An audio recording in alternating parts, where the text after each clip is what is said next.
Hello, hello. Welcome to the Kingston Beatles Daily Deep Dive. This is episode 237, where we are discussing Ram On by Paul McCartney. Before we get started, though, I want to remind you that we have a bonus episode coming on March 26th, which will start at 11:45 a.m. Pacific Standard Time, and we're going to take a look at the best and the worst album covers from both bands and their respective solo careers.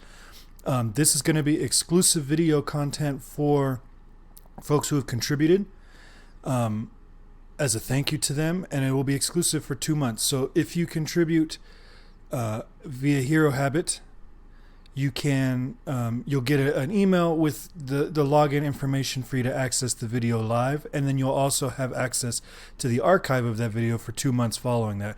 And then after that 2 months, I will make it a public video. So this is just early access to those folks who are helping keep the lights on over at the Daily Deep Dive.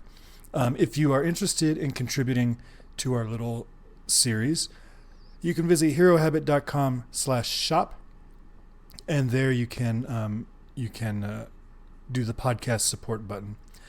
And then if you do the contribution after March 26th, you'll still be able to see the archive of this episode, or the bonus episode, and you'll also get access to the next bonus episode. We're going to try to do one every month. And then also be sure to subscribe to our YouTube channel. You can search for the Kingston Beatles Daily Deep Dive or for Hero Habit, but subscribe to the YouTube channel, because there's certain benchmarks that we have to hit to be able to do certain things. For example, being able to change the URL in our YouTube channel. Right? It would be easy if I could just say, find us at youtube.com/herohabit, but we can't do that until we hit a certain user threshold, or subscriber threshold rather, pardon. So if you could swing by YouTube and subscribe to our channel, that would be awesome as well. All right, on to the subject at hand. We have Ram On by Paul McCartney, released May 17th, 1971 on Paul McCartney's album Ram. I don't care for this one. Thank you for watching. We'll talk tomorrow. I'm just kidding. This is the third song on the album, and it also appears as a reprise on track 11.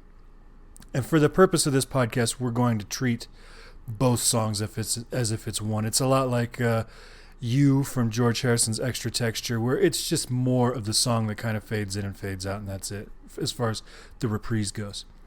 The best I can tell, the term Ram On is sort of a way of saying carry on or push through or something like that. So the lyrics in that sense could mean persist, give your heart to somebody, push through, get through whatever is blocking you and open up your heart. It's a positive message. Paul has a habit, though, of coming up with phrases like this that only he knows the etymology of, and thinking it's worthy of 3.5 minutes on a disc is I think sometimes a fault as far as his solo career goes.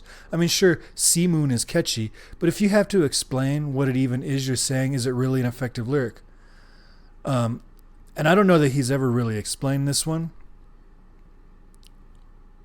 to my satisfaction at least, but it's just kind of a goofy lyric. There's a lot of stuff like that in his catalog where he just does it because it sounds good.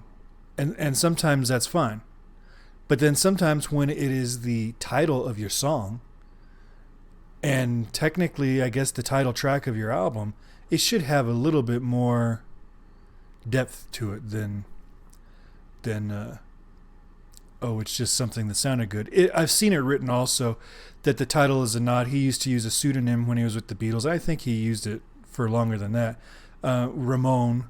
And some people claim that Ramon, right?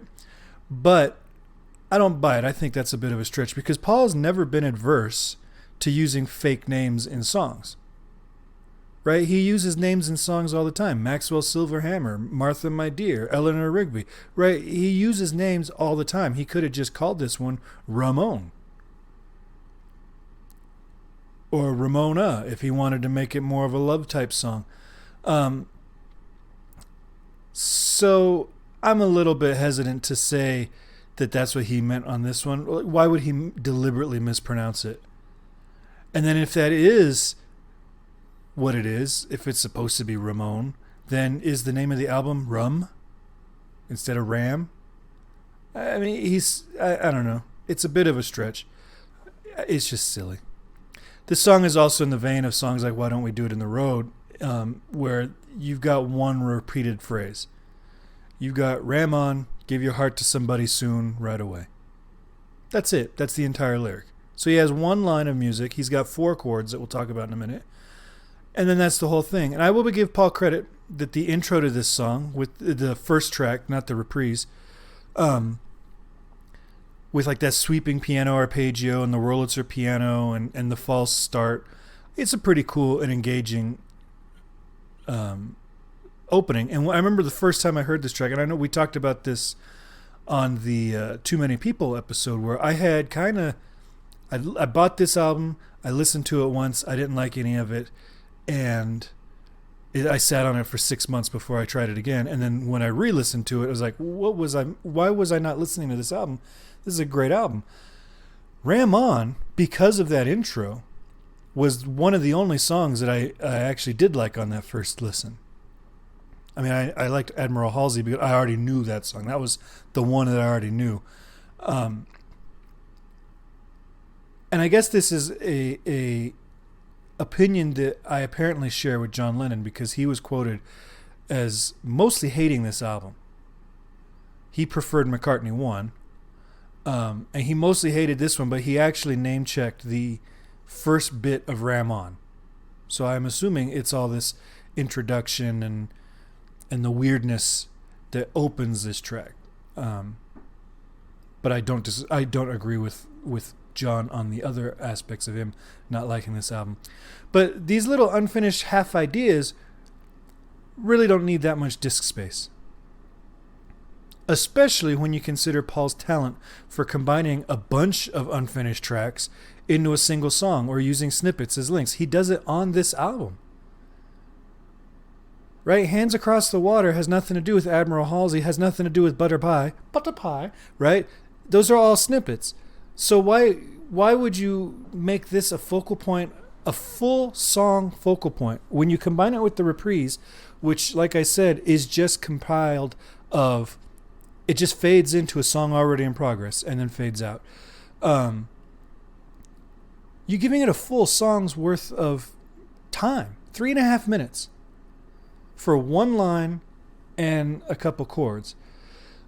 This would be like if the Beatles had replaced While My Guitar Gently Weeps with the full version of Can You Take Me Back Where I Come From, right, on the White Album, instead of using it as a link between 2 tracks.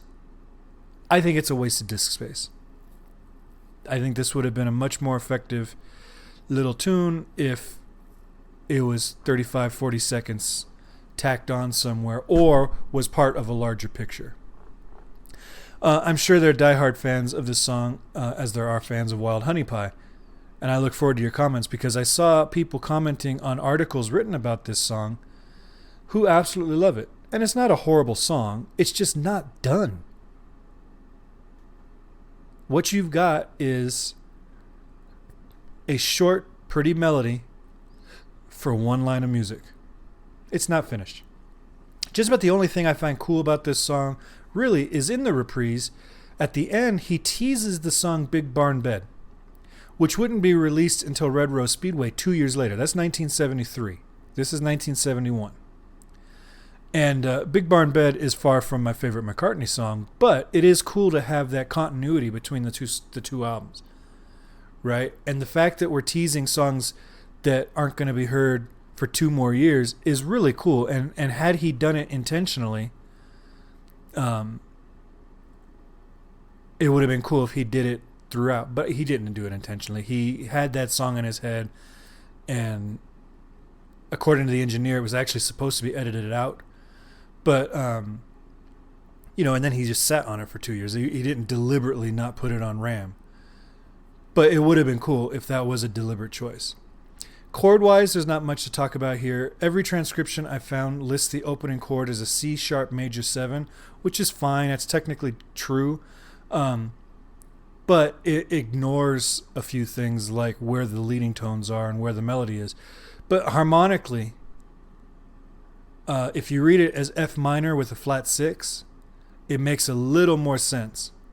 An F minor flat 6 and C sharp major 7 are the exact same 4 notes. But if you read it as that F minor, flat 6, then he's just going from 1 to 4. It's an F minor flat 6. Where's my pick? Beautiful chord. To a B flat minor. So that's just 1 to 4. And it's an altered chord, but it's not really a borrowed chord or anything, where the C sharp major 7 would be borrowed from somewhere. And then when he gets to the instrumental break between the verses, he goes C to F.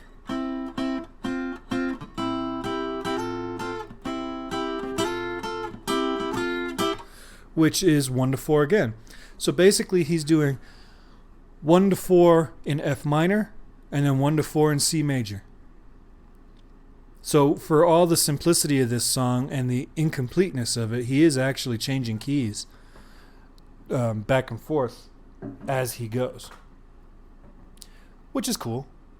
I mean, that first chord, it's a beautiful chord. But that's it. If you try to base it in C sharp major, you're going to have to do some major gymnastics to make that B flat minor work. And frankly, for a song that is so short and simple and like I said, incomplete, it doesn't seem worth doing that kind of analysis of it. And so that's all I've got, really. It's Ram On. It is what it is. Like I said, if it was a minute and a half shorter, maybe this would be a different episode, but that's all there is. And I don't see anybody in the live chat today. So with that, if you would like to get a hold of me, you can reach me at 925-494-1739, or you can email me at kinksandbeats@aherohabit.com. And of course, you can find me on all the social medias. Subscribe to our YouTube channel. Find us on our Facebook group, Twitter, our subreddit, our TikTok, or our Instagram, and share your thoughts on this song or any of the songs we've talked about or are about to talk about. All right, I'm going to sign off. Take care of yourselves and stay safe, everybody.